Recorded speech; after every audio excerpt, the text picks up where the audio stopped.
Les femmes togolaises se reconnaissant dans le projet citoyen Femmes Pyramide prennent acte des dernières mesures sociales du gouvernement, mais, les estiment très insuffisantes et inadéquates. Face à l'ampleur de la crise sociale et économique du pays,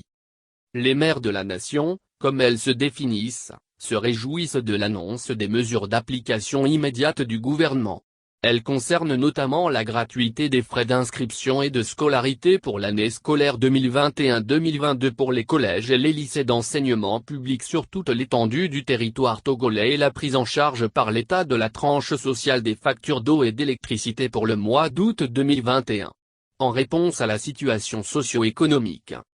Ces annonces feraient suite à une requête des femmes pyramides demandant la suppression de toutes les augmentations de prix sur l'essence, le péage et l'électricité, les mesures urgentes contre la faim et la baisse immédiate des prix des denrées de première nécessité, la dépression fiscale dans les marchés et sur les produits de première nécessité, les mesures sociales d'urgence pour les femmes et les couches les plus vulnérables, notamment les personnes âgées et les enfants, les mesures urgentes de prise en charge gratuite des premiers soins de tous les malades, l'augmentation du salaire minimum garanti à 50 000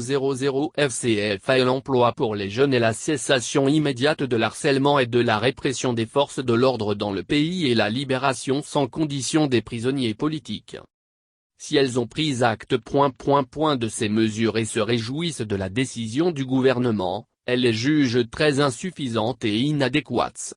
Face à l'ampleur de la crise sociale et économique du pays et au regard des 7 revendications à lui adressées, précise-t-elle dans un communiqué.